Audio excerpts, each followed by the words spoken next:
I guess I have changed my name a few times over the years. I guess mainly with Flux, it was Colsk the Terrible latter. People started calling me Colsk, so I guess Colsk the Terrible, Ivan the Terrible, like a Russian name. I found out from my nan years after I'd had that name that my granddad, her husband, in the 30s, had been a professional boxer. And he'd gone under the name of Tommy the Terrible latter. I find that so weird. Bit of a crazy coincidence. So she thought that was quite funny, but I didn't know. Other than that, I guess I've had Coal Bunker. When I started doing artwork, I mean, I've been doing artwork forever, but about 5 years ago, got back into it. I was using my dad's name, which is Alan Latter, because he did art, died very young, and I have this thing of kind of carrying on things that I feel like maybe he would have liked to have done had he lived longer. He died back in 1965, so it was quite young. So I was using his name for a bit.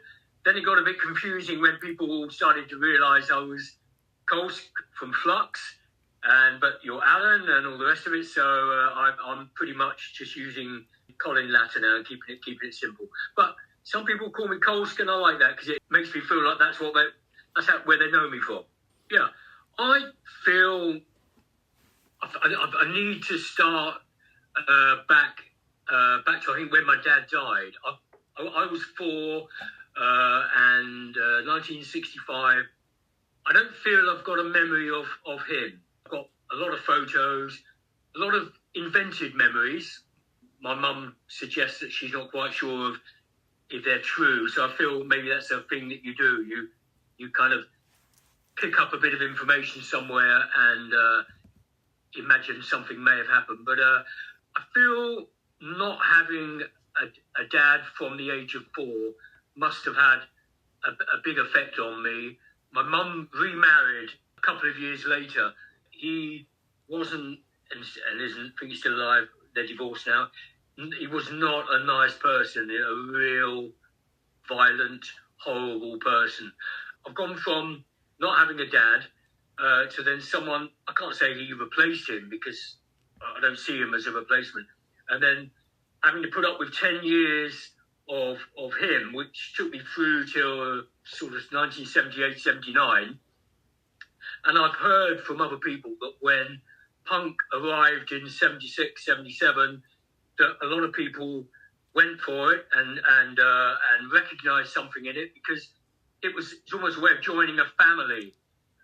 If you didn't feel like you had one, and also that whole rebellion, kicking back against something, which I'd been doing for years, from 12 or 13 onwards. Even though I had a violent, horrible stepdad, I can't ever remember being scared of him. And some of the things I did in those teenage years, he didn't find out about. I didn't get caught for it. And I don't think I felt for 1 minute about the consequences of him finding out and what he would have done. I got a bad school report in my first secondary year, because when I went to secondary school, I thought the idea was that you made friends and mucked about. I thought that there was any other purpose of going to school. And when he saw my first school report, so I guess I was 12, and he kicked off about it, and it was quite late. I had my pyjamas on, I was supposed to be going to bed, and I went upstairs to bed and mouthing off. And he grabbed me, took me out the front of the house, and this is something I would say is our house. My dad died, and so we got the mortgage and everything with his life insurance got paid off, and he moved in when my mum married him. So it's our bloody house, not his. And he threw me out. with my pyjamas on. I mean, I guess it's end of year, so it's June. And I sat outside in the front of her house at 12 years of age. And for a long time, he didn't come out, my mum didn't come out. And I walked up to the front of the drive, and I looked left and I looked right, and I thought, well, who do I know? Where do I go? Where do I walk to from here? And I thought, I didn't really know anyone that was within a quick walk. So I just sat there, and after about 20 minutes, my mum came in and said, come back in again. And I just thought, who the bloody hell does that? From then on, 13, 14, 15, I hung out with good, friendly people. But I don't know, we were just doing bad things. We got caught by the police once, handling some stolen goods. And I'd started work at that point, and I was working for the post office, and I think I would have lost my job had I had a police record. I decided to plead not guilty and said I didn't actually handle them. I was there, and I ran away when the police turned up. First time I went to court, I pleaded not guilty, and I put in the reason for a day off was just a day off. Second time I had to go back for a court case, I put in the reason for a day off was to appear in court.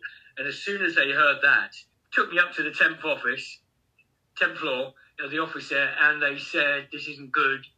They got me a real top solicitor who represented me, and I got off, not guilty. I don't think I realised I probably would have lost my job. My stepdad never found out about it. And within about a year, my mum decided that, they all decided that they were going to get a divorce.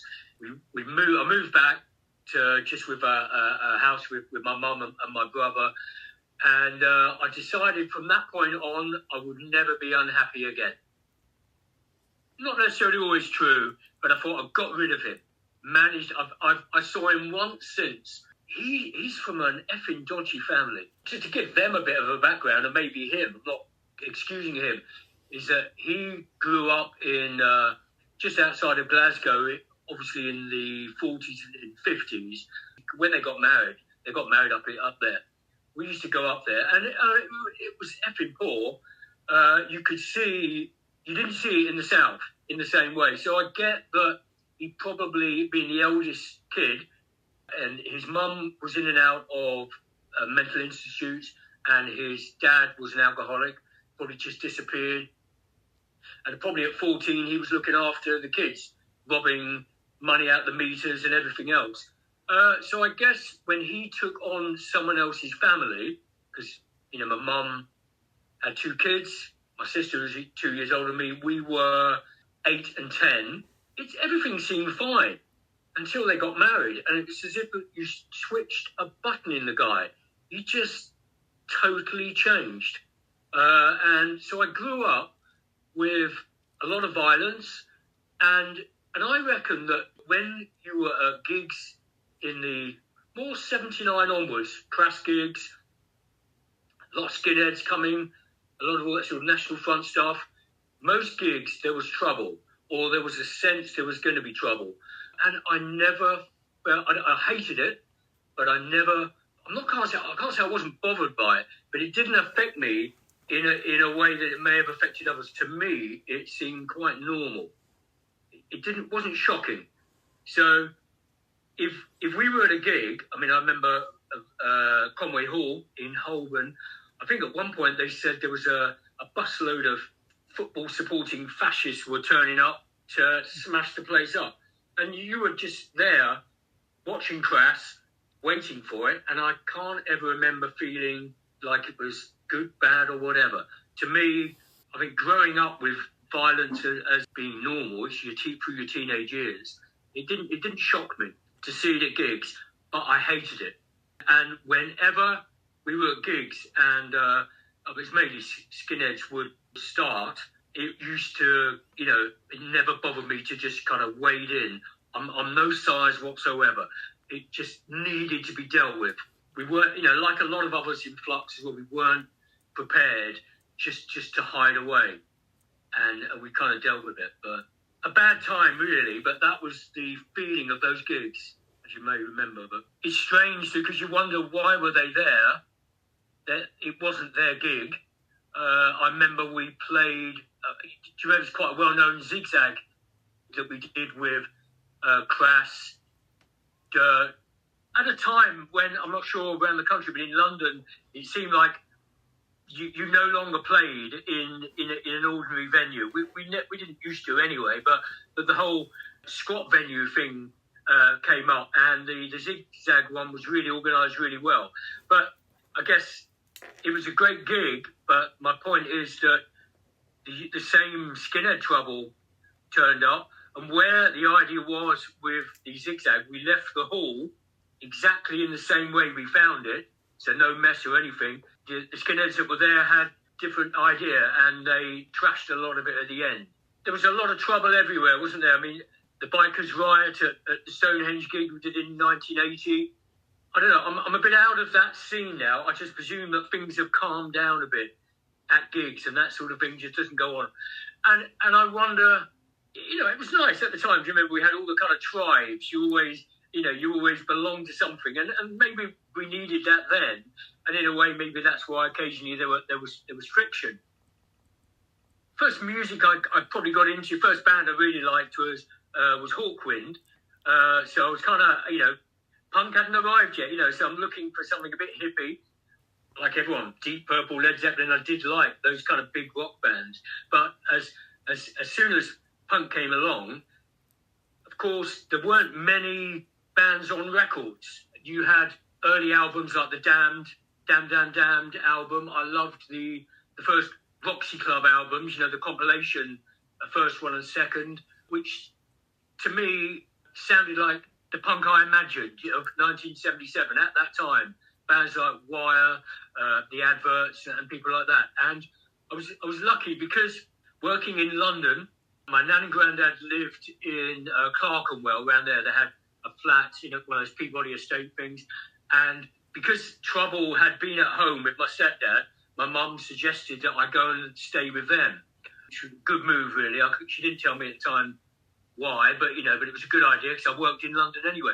But it meant I had all those venues and gigs on my doorstep, and I could quite easily from there walk to Camden, gigs at the Music Machine, and all around. And when we first played with Crass in September 1978, I was nearby. I was living nearby, and we played in Covent Garden with them. And at the end, the rest of the band had to go and get the last train home, and Crass had another gig to go to. They booked two in the same area, in sort of a little funny basement place. And so I followed them along and went to that. My memories of that gig with Crass are a bit strange, because I always thought that we did a whole set of songs, but Kev, who joined us just afterwards, he said that we only had about 4 or 5 songs at the time. So it's funny, because I imagine we played it to Crass. Nobody turned up at that gig. Nobody knew about either of us. I guess we just played 4 or 5 songs. Well, it was a full gig. But it's quite funny, because I think we were doing a sound check, but I didn't know that's what it was. And Penny came up to me after the second song. I thought they just didn't like us because they were just ignoring us. And Penny came up after the second song. Yeah, that sounds fine. We're going to open the doors at 8 o'clock. And I thought, oh, yeah, yes, of course. I mean, I had no idea. I hadn't really been to enough gigs and sound checks to know that's what was going on. But nobody turned up anyway. The funny little gig where we played. And the thing is, those early songs were written by our first guitarist before Kev joined. And they weren't good songs. The lyrics are, almost not repeatable. But Crass must have seen something in us, because they met us a month before in Bishop Stortford when they played there. We knew that they were doing something that was brand new to us, showed us punk was not dead. There was somebody still wanting to do what we felt we wanted to do. We played with them a month later at that gig in September 78, and they must have just ignored what our songs were about and saw us as people, because after that we went to visit them and we played gigs with them, and the rest is history, so still very friendly with Steve, and I need to go and see Penny and G at Dial House. Haven't done that in a long time. It would be lovely to go and see them again. They shaped mine and many other people's lives, really. Definitely would not be here now doing what I'm doing without them. I think it was about 1986, we'd recorded Uncarved Block just under the name Flux, which was mainly Derek's project. He wrote the lyrics for that, and partly with us, but mainly with a lot of other guys, Adrian Sherwood and a few other, Ray Shulman, other musicians, did the music for it. We did a few gigs, and between us, I think we all decided that we probably wouldn't be gigging anymore. And I still felt like I wanted to carry on. And I worked in a Whole Food shop in North London, and there was a young lad there, who's about 10 years younger than me, there as a part-time job. And we just started writing songs together that I guess would have fitted in with someone like the Beastie Boys, someone like that. Not rap as such, but, a bit sort of cheeky, drum machines, whatever lyrics we wanted to come up with, not particularly political. And we started doing that, carried on for a while, and it slowly developed into a band. Through getting back to Southern Studios, who we did all the Crash records, went back there to release an album and a 12-inch under that band, which was Hotalatio, Hotalacio. And after that, I think did a little thing under the name of Influx, and we did a cover version of Shaved Women, Crash song. By about the end of 1993, I just felt like I really wanted to draw a line under music and not do it anymore. And call it a day, hand it back to the youngsters and think, right, this is, I don't need to be hanging around doing this anymore. And really walked away, and I must admit, didn't really think about Flux or anything till, Kev and I worked together for a bit, but not really, 93, maybe for at least 10 years, probably didn't even enter my head. Things had kind of moved on. I was just living my life in a way I felt right. I don't think it's only when Steve of Crass contacted us to play that Shepherd's Bush Empire gig. They did the 2 nights, Conflict one night, us and Zounds the other night, and that it felt like I could do it again, really. We got Ian Glasper to play bass for us, and just did a half-hour set of Strive to Survive and New Smell, half an hour, that part of Flux, and boom, and that was it. And after that, we did a few more gigs, just because I felt like, let's go and play one in France. Let's go and play that really small venue in Bradford that only holds 100 people. And then after that, just called it a day, really. It's been nice in the last 2 or 3 years with doing more and more artwork and people realising, who I was. I wasn't saying painting by Colsk or Flux or anything, but people were beginning to see that was me. You did artwork before, you did that, now you're doing this. And there was a story there which I was sort of ignoring, really. And now so much has come out in the last 2 or 3 years, reconnected with a lot of people. It feels nice. I haven't changed, so it's nice that when I meet people, it's quite easy. I met a guy the other day who organised a gig for us in Wales, the one with Bjork, where Sugar Cube, Kirk, K-U-K-L, Bjork's band played before they became Sugar Cubes in 84. Hadn't seen him since 86, and we met up outside Liverpool Street, and I immediately jokingly walked past him like I didn't recognise him, but I did. I had, and he said, I knew you were going to do that, and look, we just chatted for 2 hours as if there had been no 38-year gap in between. I don't know how many times you can do that in different parts of your life, but the punk thing, I don't go back and meet anyone from 1990 or from 2000. It seems to be something then that has tied us together, which means no matter how long it is afterwards, that we just pick up again. If we're the same people. I hope that most people are. It's nice just to meet up again with people.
those, it wasn't for money, was it? It certainly never made any money. Anybody who thought that Crash Records or Spiderleg or any of those bands made a penny, absolutely not. I mean, I think at one point, I'm about to say it, but I think Crash will manage to live on about £15 a week each. We rented a house, and I think it's about 60 quid. There was 6 or 7 of us. It was £10 a week for the rent. And I don't think I worked, never signed on. I didn't work for about 6 months and just had a little bit of money to live on. And then got jobs in a health food shop for £1 an hour or £1.88 an hour. And I've never been that worried about money too much. And later on in life, I started making furniture, cupboards, and I still do a little bit, but it's quieting down a lot because I'm a bit knackered, can't do it. And I started making hand-built kitchens, and a few people seem to think that it's a money-making thing, but all it does is still be an higher wage. And I've been self-employed and doing that since 1993, and a few other people I've employed along the way, 1 or 2 at a time. And somebody mentioned, luxury kitchens. I think, what's luxury about a cupboard just because it's made by a hand? I must admit, when I first started out, I still had that kind of pay no more than. And so I was selling cupboards at £150, 200 quid. I mean, not for a lot. And in a way, you've got to give yourself worth. It's a bit like expecting G, who does incredible artwork, to then give it away for pay no more than 2 quid. Doesn't matter if it took a minute or any of us, that you have to have a worth to what you do. And there's a difference between valuing what you do and ripping people off and charging a stupid amount. But for an amount which means you can then just live like anybody else, and you just get a bit of pocket money. You never get to save any money, but you live. I don't see what's wrong with that. It's funny because I probably spend half of the time actually painting artwork, and I don't feel I could do it all day. It's one of those things that it really is, you limit to hours rather than days and days and days. There is pressure these days, which we didn't have years ago, is that now everything is immediate. As soon as something's done, that you can put it out there and someone in New Zealand is seeing it. At the moment, because of that exhibition runs for about 7 weeks, it means that any artwork I'm doing at the moment, I don't want to talk about it or show it really online, because it's the exhibition is the thing at the moment. Do you ever see with artists and you see that they did a painting and it might say 1854 to 1857? I'm thinking 3 years, and I guess, having not done art history, and I'd like to have done that, is I guess maybe they pop back to it over the years. But I've never done that. If I finish something, it really just then goes boom. Not throwing. It's there. It's finished, and I never go back thinking, I wonder if I could have done that better. I tend to always want to start a new thing.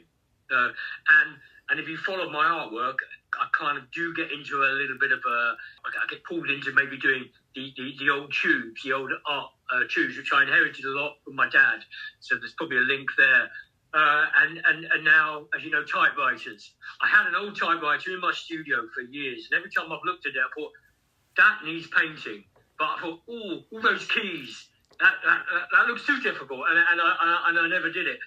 But then as soon as I painted it, I can't, now I've gone out and started buying old typewriters. And the lovely thing is, I turned up at a gallery studio in Stoke Newington called Praxis, and G from Dial House has used it before, and it's a great place.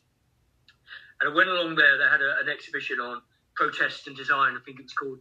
And within 2 minutes, Amy, who runs it, turned around and said, I've got this old typewriter. So they opened a cupboard and got out this early 1940s Olivetti typewriters. And I'm thinking in the future that commissions, that they won't be people's children commissions. They won't be people's dogs. They'll be people's typewriters. I mean, I guess you start out by going into studios to do demos. So it's not as if you ever feel like anyone's really ever going to listen to it as such. It's just, for us, I think the first one we did in we went into the studio Yes, the Epileptics in '79. What I think, looking back, is that when you're 17 and you go in the studio, it's obviously alien, isn't it? You've got an engineer there who, and maybe a producer who might be involved with a record label, and they're in control in a way, aren't they? You come away with something that is not at all like you are. I'm not saying you don't like it, but it's a funny representation of you. When we went into Southern Studios to do the record on Crash Records, that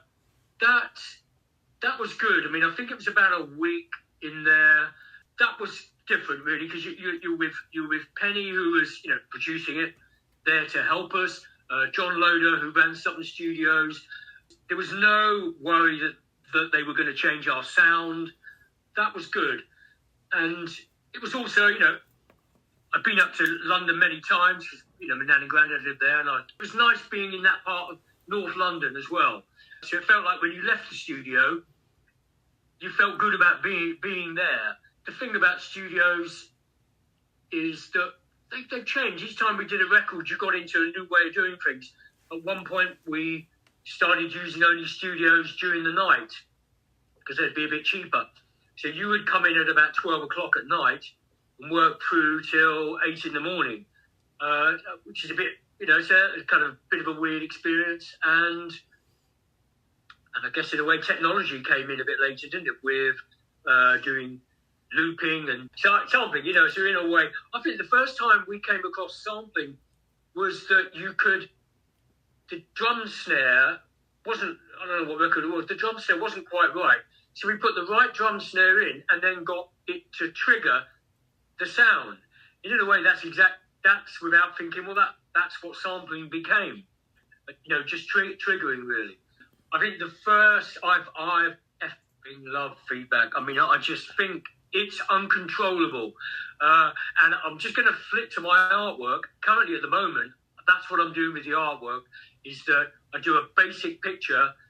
I then get a palette knife with all those same mix of colours that I've got there on the palette. And I let the palette knife do things.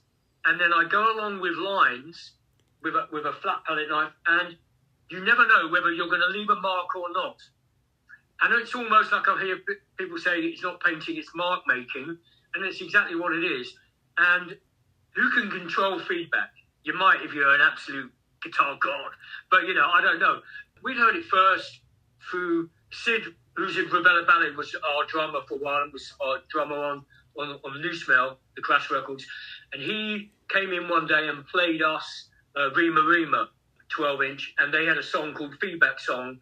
Everybody should, if you're going to listen to one more thing in your life, play those 4 songs. Because I think there was something to do about them in the ends. But listen to that and then think, how did the Epileptics become Flux of Pink Indians?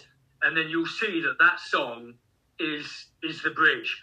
And the feedback, which was Kev on guitar, he was good at it, knew how to do it.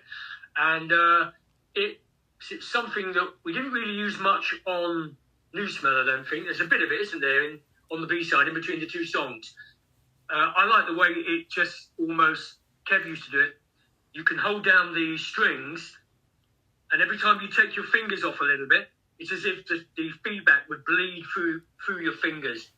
And I didn't know the word, I used to call them like chincows. I used to tell him, that noise, that if you weren't holding down a chord, they would bleed out through. And from what I've heard from him, because he's good memory, he said that a lot of it was Penny's idea on Strive to have the feedback. And what we did was record a whole session just of feedback, which then Penny wove in between. And I love it. I love any record which starts and ends and there isn't a gap in between. And I think there's one where it goes after one song and it stops. Might be Before They Die, We Die. Yeah. And then suddenly Kevin comes in. So there's a little gap for a second. And when we did the gig at Shepherd's Bush Empire, we did that. There was no room for heckling. It was one song, bum, next song, bum, and the feedback in between. I mean, I love the sound. I like that it's uncontrollable sound, really. I mentioned in that message to you the other day about being deaf and all I can hear is feedback. I love bagpipes as well. Similar thing where I guess that's more control, but you either love it or hate it. I used to be a massive fan of Jimi Hendrix, and obviously, that's king of feedback, really. And we didn't invent it. It's been there forever, but it is a great sound. And I'm just thinking about, because when I'm in my workshop, I mean, I've got a studio here up in the attic, but I've got a workshop as well, and I'm making cupboards. There are certain noises with machinery that I use, and I sometimes think it's exactly the same to Andy of Crass. His guitar sound, because he used to just tune it all into that and play it hard. Occasionally that, and I'm doing something in the workshop, and I think that's Andy of Crass playing, really, no different. And that 12-inch or album, whatever want to keep it, Feeding of the 5000s. I mean, we knew Crass before it came out, so I knew the songs, but getting that record and listening to it all the way through, and the way you find out that it is all recorded in one session, and I thought I heard at the time a reason why, but I'm not sure now, having been in the studio, why they had to record it. But it is all just done in one session. No overdubs, start to finish, they play, and what an incredible record. I'm a massive fan of bands' first records. It's a rare thing that a second, maybe later on, something might come along, but it's a rare thing that second record is anything like the first.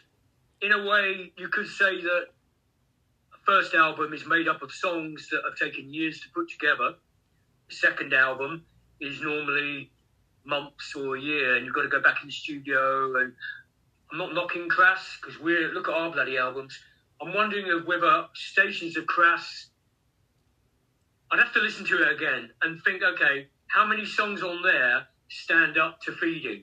But that's not knocking them. It's the same with every band. It's that, I mean, the thing I like about Flux, and anyone that might be a fan, for the want of a better word, or followed what we did, is that every record's completely different, isn't it? It must be a bit strange for people looking back and thinking you've got, okay, New Smell and Strive, quite similar.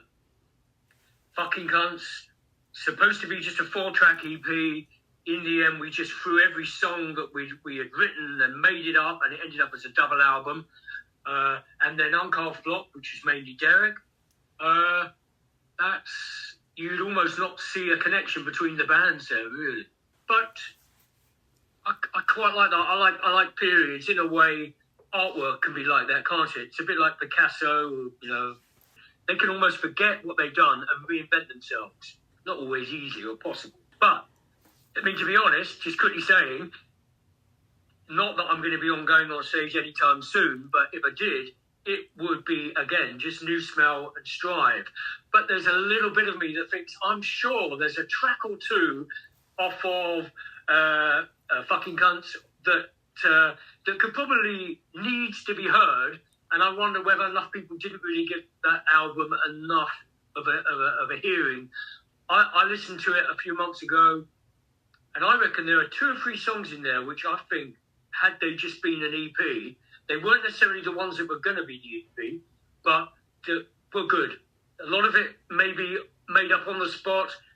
We wanted just to get stuff off our chest. It did that, but yeah, people love it, some people hate it.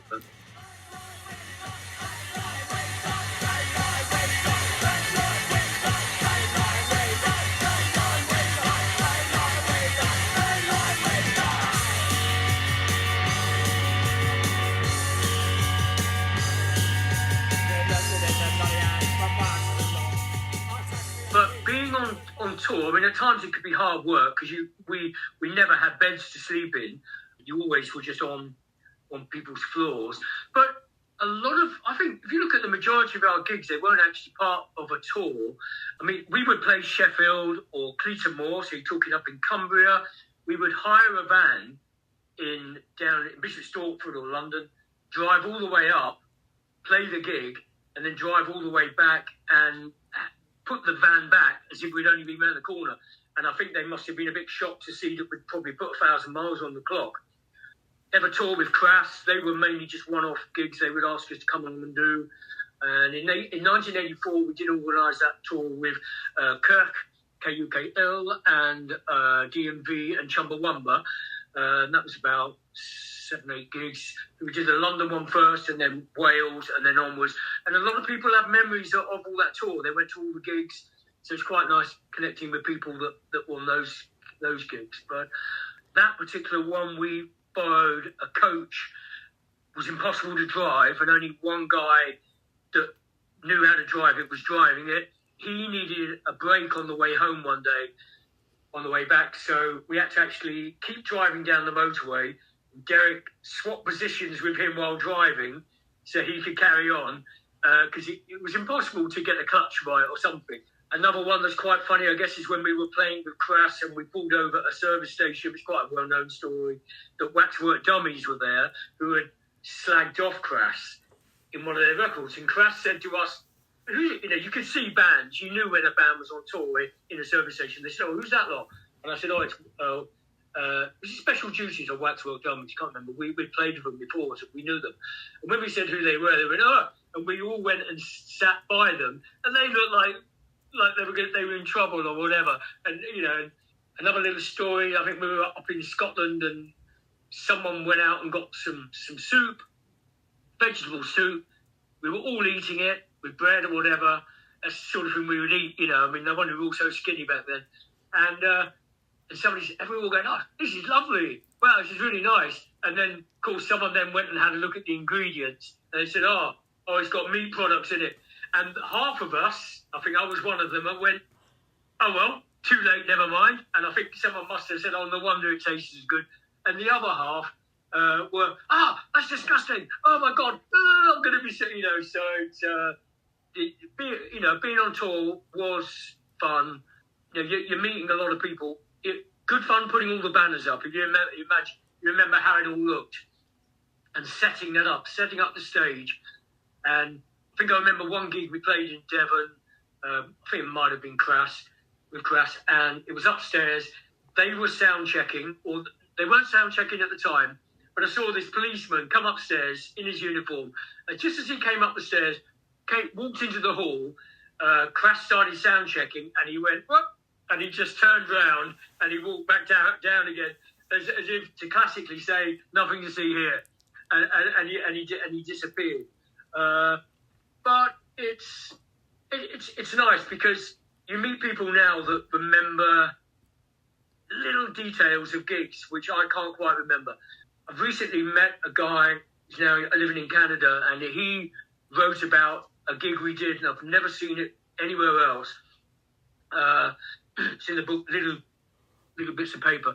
And it's about a gig we did after all the gigs were fucking cunts, where people pretty much were shouting at us to stop. They didn't like it. It was a racket. They didn't want to hear it. They wanted us to play the old stuff.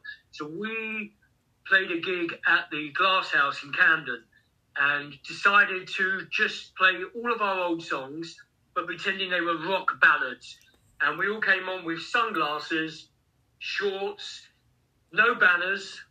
We just put silver foil at the back, told the guy with the lights, just do whatever you like. And we came on and just changed all of the Flux songs into little solos. And we came off and we all laughed and laughed and laughed. And we just felt like we could never play an ordinary gig again. This is in 1984, a great gig. And Derek had been to, or he'd heard Miles Davis had come back on for an encore with a saxophone, stark naked. I don't know if it's true or not, but that's what he said he heard. And he said, Miles Davis said he wanted to strip jazz back to its roots, or back to their roots. So he said, we should go back naked. We should go back on stage naked and say that, and say we want to strip punk back. But we had a girl guitar, Lou, was playing guitar for us, and she wasn't happy. And in a way, I think it wasn't very nice for her. The rest of us were like, great fun. Started taking off T-shirts and the rest of it. And she looked at us and went, you bastards. because it was a different position for her. We went on, but we didn't. We just kept our knickers on, and you could see people at the back were like desperately trying to see if we'd come on back with nothing. And we said, we wanted to strip punk back to his rhythms. And after that, we all said, how can we do an ordinary gig again?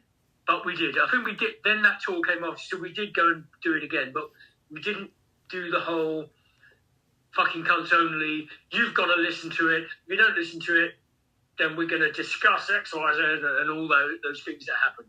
We did a bit of a mix on all of our gigs. And the funny thing about the one gig in London with Uncarved Block,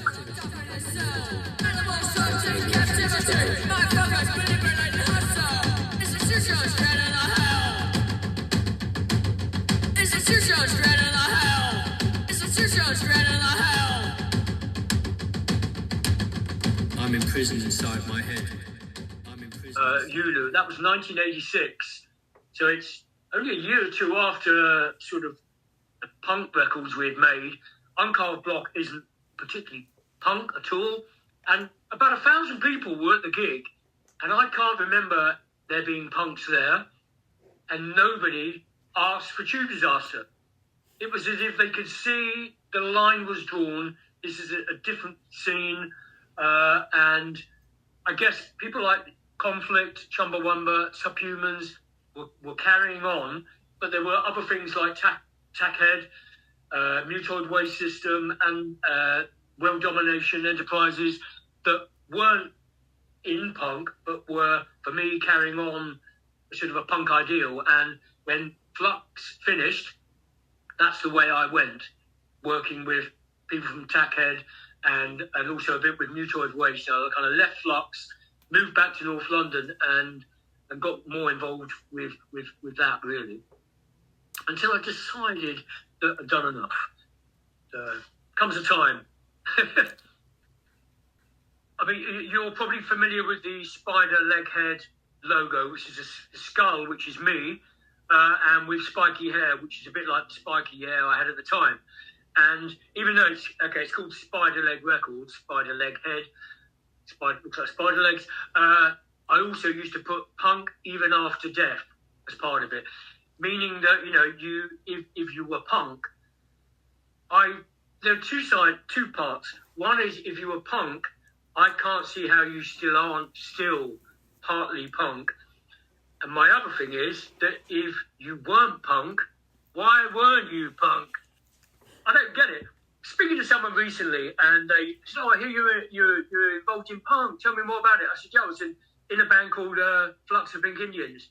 And they looked at me as if I said, we used to play with Crass. I said, that's Crass, not Clash, Crass. And they went, I said, Bjork and Chumbawamba supported us once. And off they went. And they haven't stopped since. And I think, okay, all they know, really. But my thing is, I like to think of, you don't have to be in punk when you're 16 or 17 in 77. But I wonder, why didn't it get something in you? Wasn't everyone's cup of tea? And I'm looking back, in our year at school, I think there were only 4 of us in 77. We were still at school. There were only 4 of us that were probably into it. So in a way, out of 4 classes, I think there's about 100 kids. Probably is about right. 4 people out of 100, maybe, that were 16 in 77 that were punk. Maybe that's how it was. But it's become quite normal. And what I don't want this to come out wrong, is that there are people that, I think is the right word, not blades. There are people that are in the front with things, and they get the piss taken out of them, and they get shit thrown at them. 10 years later, the people throwing the shit suddenly think it's acceptable, and they start doing it, and they start thinking, oh, this is fine. And so I'm talking, a little bit fashion, but politics, and I feel like I see it in a way with vegetarianism and green issues, where, okay, it's not a bad thing, okay, they're now more the norm, but these are the same people that would have been ridiculing people doing it in the 60s and 70s. But now, of course, it's all okay. and make money out of it, no problem. Where for me, you don't make money out of things like that. It's done for the benefit of people, really. Not that, this is a money spinner. So that's something that gets me every now and again. Money is a funny thing because you can't live without it. It does kind of affect your life, good and bad. Earn okay money. We've run my own business, been self-employed for 30-odd years. And it's done enough to not be able to save money, but to be able to live and do things, but at the same time, not feel like I need money. I am quite easygoing about people, their backgrounds, what they do to a certain extent. Also, I don't like bastards, but I feel that I like to be open to whoever people are, and not only hang out with a certain type of person. Take people as they are, really. And I live up in Suffolk now, and it's quite nice because you pretty much have every type of people. It's quite nice. You've got people that have lived here all their lives, and there are people that have moved in from London, Cambridge, or whatever. Some people remember punk, some people don't. People are into art, some aren't, and nice people. I mean, the roots of the French connection are back to my dad again. In the early 50s, I've got photos from the time when he went out with a friend down to France, and they travelled all the way through, and they ended up in Lyon, stayed there for quite a few weeks, and got a lot of photos. And he came back and he said to his sister, my aunt, I'm going to be an artist. So there was something there that turned him into start painting. And through knowing that he painted, I started painting. Because, if you know somebody in your family's done it, or you've got artwork or his art equipment and books, you do it. So I think it was one of those things that it was me continuing his love of France. I like the whole history of the French resistance. So I got quite involved with that. Not so much now, but at one point I was quite well known in the southwest of France because partly I think because I'm English, and yet all these connections with different families that were in the French resistance, the books and the photographs and the history.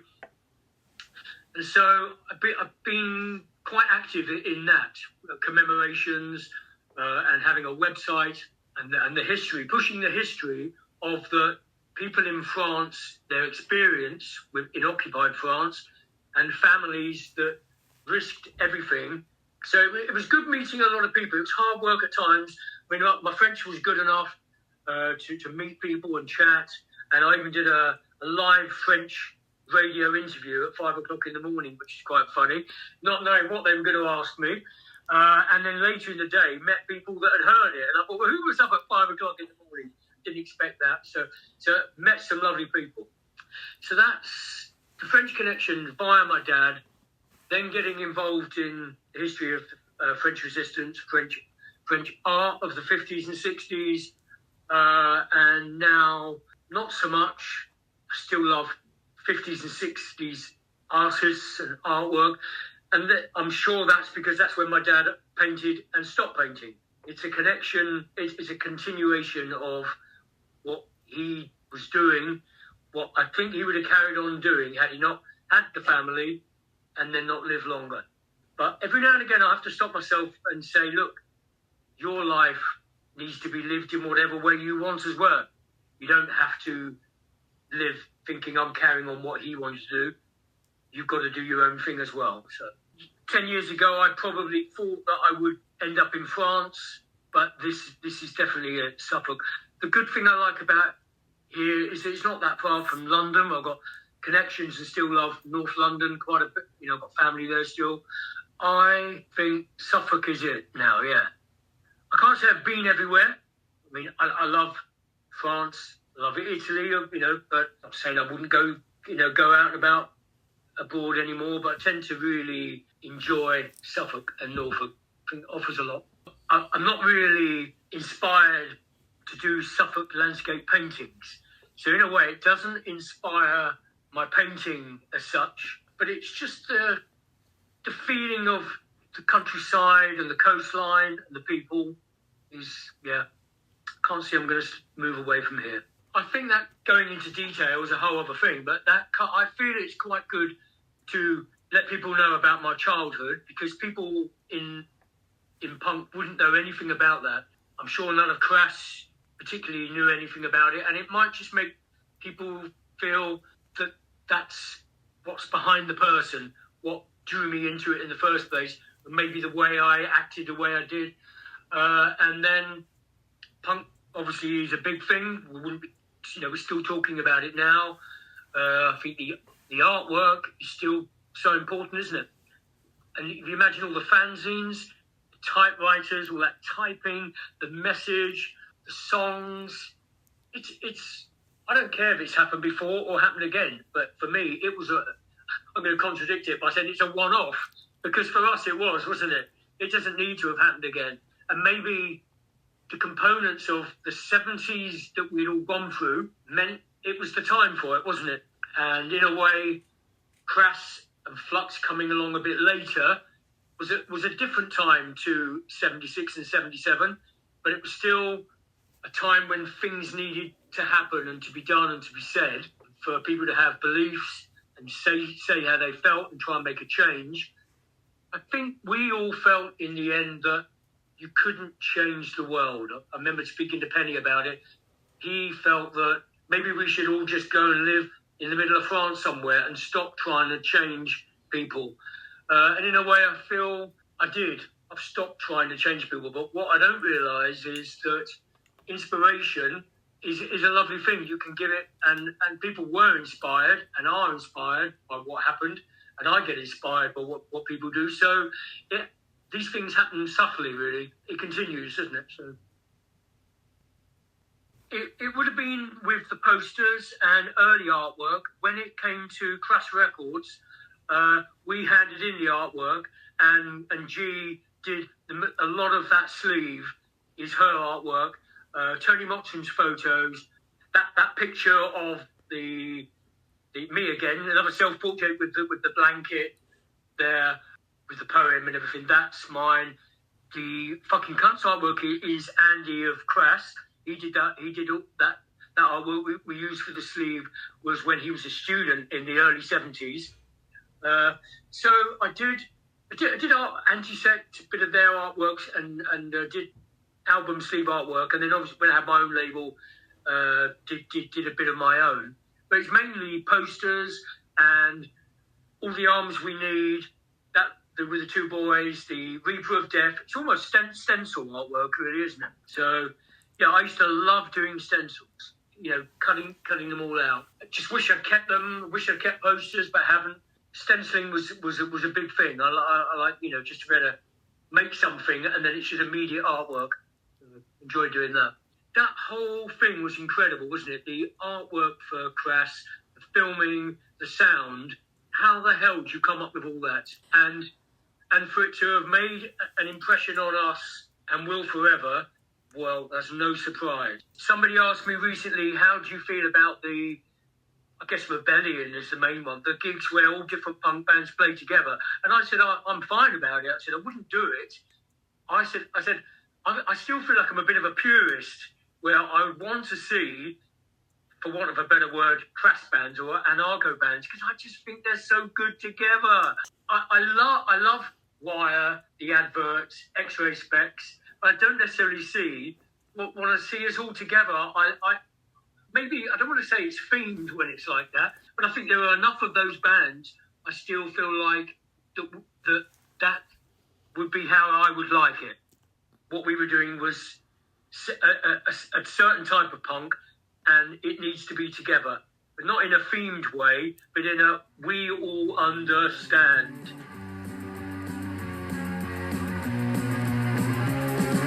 Plastic club with plastic boom on stage, percussion and walls apart. Plastic loved, plastic up, plastic cups was just a start.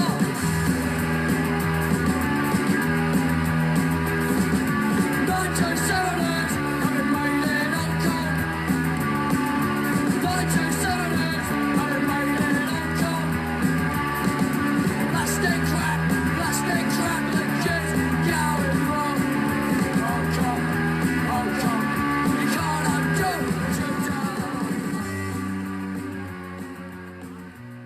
reflection, the Epileptics and Flux of Pink Indians are not good names on reflection. But, you know, when you're 16, 17, 18, you do it. And in a way, you know, I hear this said, you may have done the wrong thing, but for good intentions, really. I, you know, helped come up with that name because I wanted to show my, you know, not kindred spirit, but I wanted to show not a connection. I wanted to show that my heart was with them instead of Red Indians, because that's all we knew at the time. I'm not sure they were called Native Americans then. That's all you knew.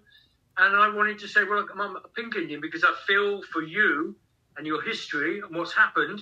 And I'm not Red Indian. I'm Pink, so hence the name. And One Little Indian, I don't know where that came from. That was Derek's name. I guess whether he was saying that he is one or Flux, I've never had that discussion with him, so I don't know where that came from. And he has now, as you know, changed it to One Little Independent, which I think is a good name. I like the change, and maybe it should have happened sooner. I don't know. I recently donated a couple of paintings to the Epileptic Society. I thought I would maybe give some back because I don't like the way that name was used, and I'm guilty of that. But then it was a punk name. I don't think we did anything for the wrong. We did things knowing what we knew then, and it's easy to look back and think, "Oh, you shouldn't have done that." Yeah, I wouldn't do it now. You go back to 1976 and 77, and what would you be doing? You know, it's taken the way people might look at it now. We can't change that, can we?